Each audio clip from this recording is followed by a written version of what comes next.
dari mulai harga-harga ikan 20-25 ribu sampai dengan harganya yang ikan kualitas di atas 1 juta kita punya.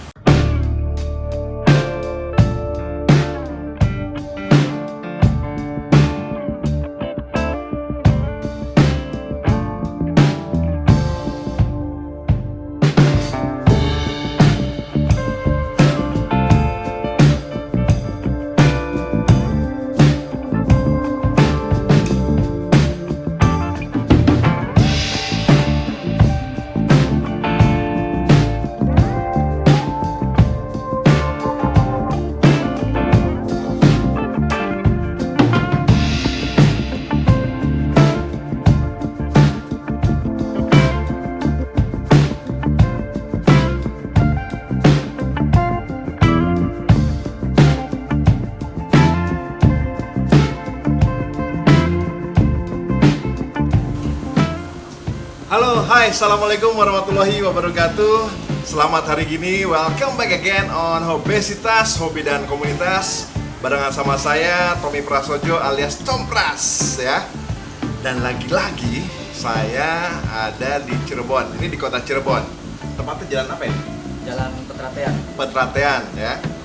Jalan-jalan Petratean, ada servis handphone sih di depan. Cuman pas ke dalamnya ternyata teman baru saya ini dia hobi ikan cupang.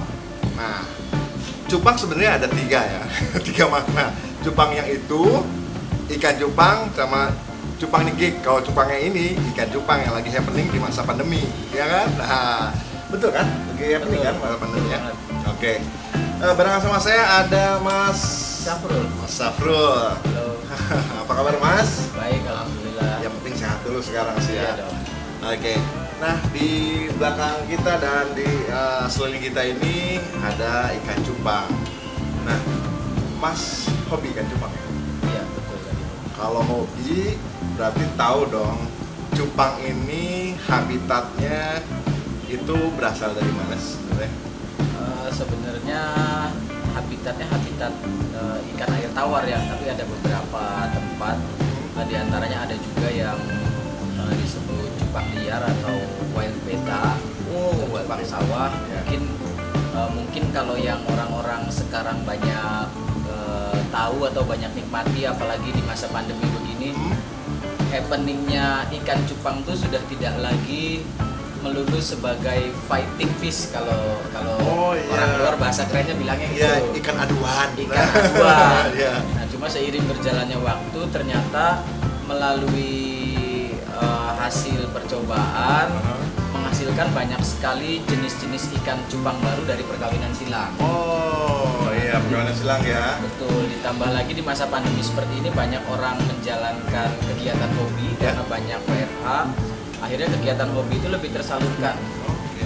Nah, karena tersalurkannya hobi tersebut, akhirnya yang bermain di cupang nih semakin serius.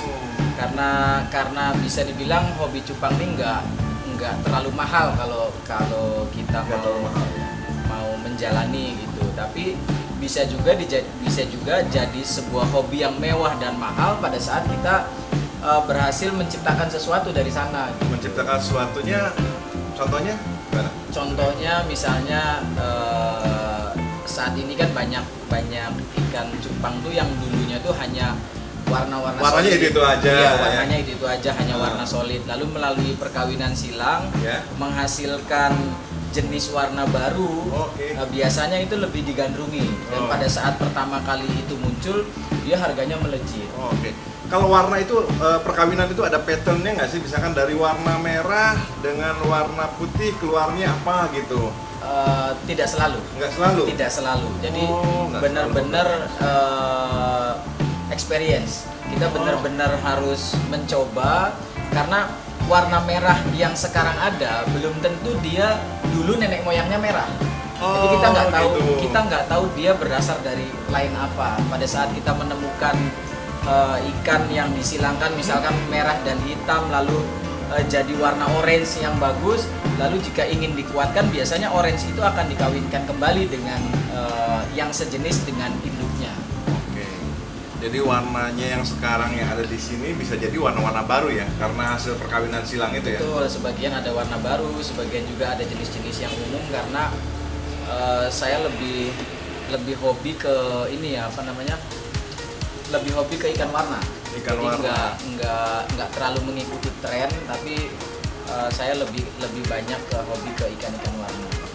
Nah, untuk proses perkawinannya itu berapa lama sih sebenarnya ikan cupang itu, Mas? Kurang lebih kalau dari pertama kali kita, jadi pertama itu ada namanya penjodohan, macam-macam sih, macam-macam peternak atau breeder punya Breeder, metode yang macam-macam. Ya. Ada yang dia betina dan jantan langsung disatukan di satu tempat, Ya. ada yang melalui proses penjodohan dulu.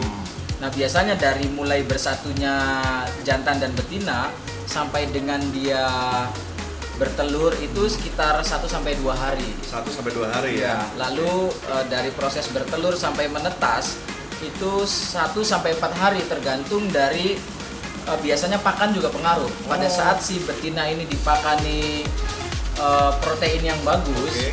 itu dia cangkang telurnya lebih kuat. Oh, Jadi iya. proses penetasan pun lebih lama. Si lakinya ini sendiri bagaimana? Ada treatment sendiri nggak si jantannya ini biar gampang libido gitu? Kayak kameramen kan gampang libido.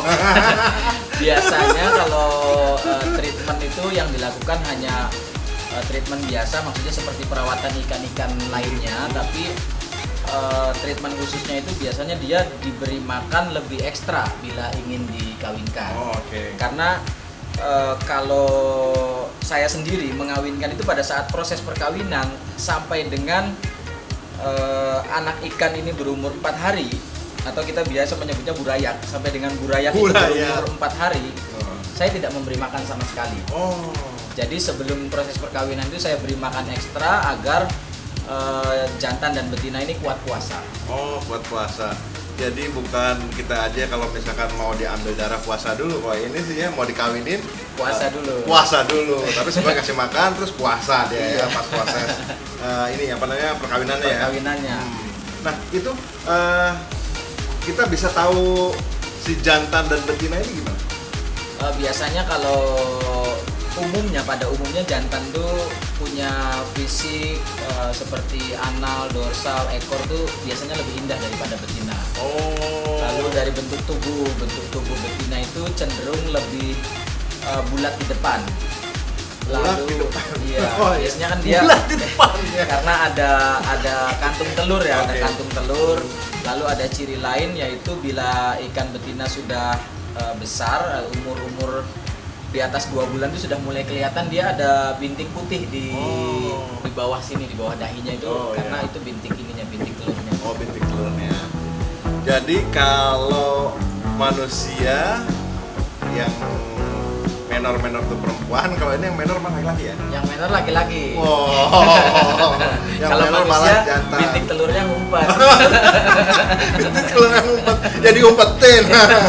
Nah, proses itu perkawinannya itu ada ciri-ciri tertentu nggak sih di pas ngawin ini, apa langsung dimasukin gitu di satu tempat gitu atau gimana? Biasanya Ada proses kalau tertentu. pada umumnya ya, yang umum itu biasanya sebelum dijadikan satu, jantan dan betina itu dipisah tapi mereka bisa saling melihat satu sama lain. Oh, oke. Misalnya di saat di dalam ember, jantannya ada di ember, lalu betinanya ada di dalam botol aqua. Jadi si jantan bisa melihat betina Di dalam satu ember itu? Iya. Oh, oke. Dicelupin gitu, dicelupin Iya. botolnya gitu. Iya, betul. Jadi untuk merangsang lah, istilahnya Oh, untuk oke. merangsang. Kalau jantannya sehat, PDKT ya? biasanya dia akan berbuih. Oh, berbuih langsung di Iya. sekitaran si jantan itu airnya berbuih ya? Iya, Oke. ada buih dari si jantan tersebut. Oke, berbuih. Lalu setelah berbuih, ya biasanya kalau sudah berbuih begitu langsung disatukan.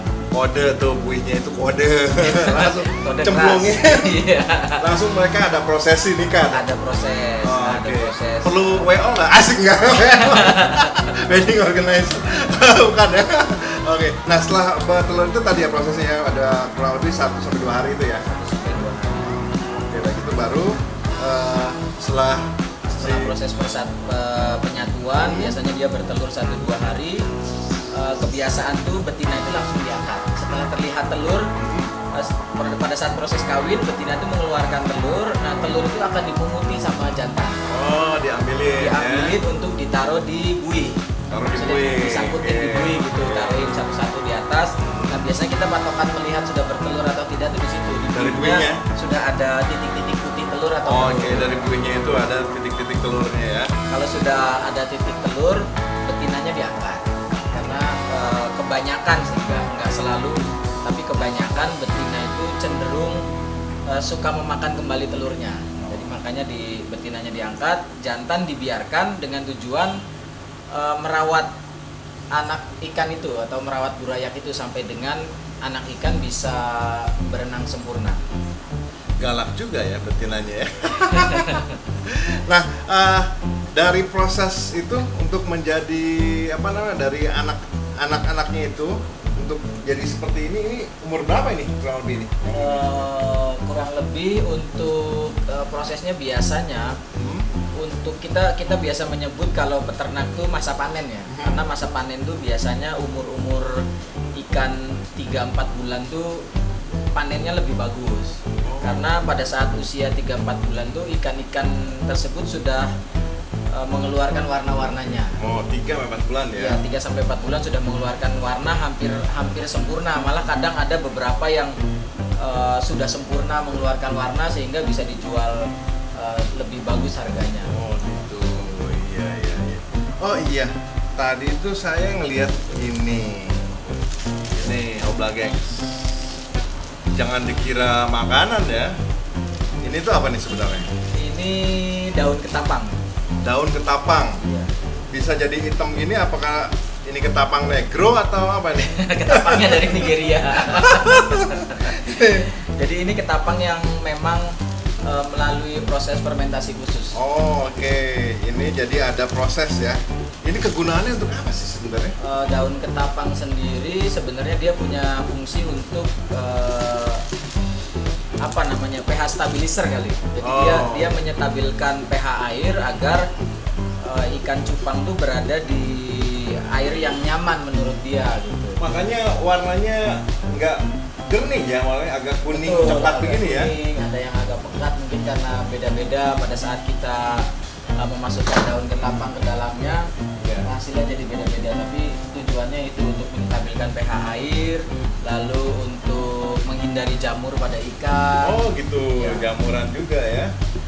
Nah, kalau ini Kalau ini garam biru. garam biru. Ya, garam. Oh iya, ini semua ciptaan sendiri kayaknya. Ya, alhamdulillah kita memang Ini proses sendiri juga nih Hobla gengs. dari hobi ikan cupang, lalu menekuni kebutuhannya apa-apa saja, lalu mencoba untuk Mencari celah bisnis. mencari celah bisnis. Nah, ini. Biar hobinya nggak buang duit tapi Iya. jadi duit. Itulah anugerah banget ya, di saat hobi jadi PT, jadi duit maksudnya. Iya, terus ini juga nih ada. Wah, ini bukan yang buat bukan. Ini juga. Ini tuh apa sebenarnya? Ini itu saringan ikan. Buat Iya, nangkep ikannya ya. buat nangkep ikan. Di saat di dalam botol ini atau akuarium ini diambil ya. Mau dipindahin ke toples lain atau dari kolam besar mau dimasukkan ke toples. Oke. Dari saringan juga ada macam-macam ukuran. Ada yang kecil, ada yang besar. Nah, kebetulan kalau ini bukan untuk mindahin ikan. Oh, bukan. Kalau ini itu dibikin sengaja seperti sendok pakan. Oh. Jadi kalau kita oke. ngambil pakannya tuh porsinya lebih terkontrol atau lebih enak lah. Nah, ngomongin pakan, berarti pakannya kecil ya. Kira-kira pakannya cupang ini sebenarnya apa? Kalau paling bagus sih memang pakan hidup sebetulnya. Oh, dalam keadaan hidup, jadi di air juga hidup ya gitu. Betul. Di antaranya ada jentik nyamuk, lalu cacing sutra, cacing darah, kutu air, atau kalau masih anak-anak ikan tuh biasanya makannya artemia namanya. Artemia, namanya bagus banget ya, Artemia. Ikan laut ya. Iya. Itu yang masih kecil-kecil ya, masih hidup. Jadi Iya. sambil dia makan, sambil dia bergerak. Jadi Bergerak, jadi badannya bergerak. lebih merangsang, Oke. lebih merangsang si ikan untuk mengejar pakan tersebut. Nah, saat cupang ini siap untuk dijual tuh kayak gimana? Saat sudah mengeluarkan warna biasanya itu akan lebih menarik karena Warnanya maksimal tuh berapa lama? warna maksimal tergantung genetik. Jadi kadang-kadang dari genetik yang bagus pun satu pasang ikan cupang bertelur misalkan menghasilkan anak 200 sampai 300 ekor. Nah, itu dari 200-300 ekor tuh ada istilahnya sampah. Oh, oke. Pasti ada sampahnya dan pasti ada jackpotnya kalau kita bilang. Oke. Jackpot tuh maksudnya yang Ada yang- benar-benar istimewa Ya, ada dari jackpotnya, ada yang zongnya juga berarti ya. Iya, ada jackpot, ada zong juga. Iya. 1 kilonya jual berapa? 1 kilonya saya jual 125.000. Harga umum. 125.000. Oh, lebih mahal daripada beras nih. Iya. Wah, luar biasa.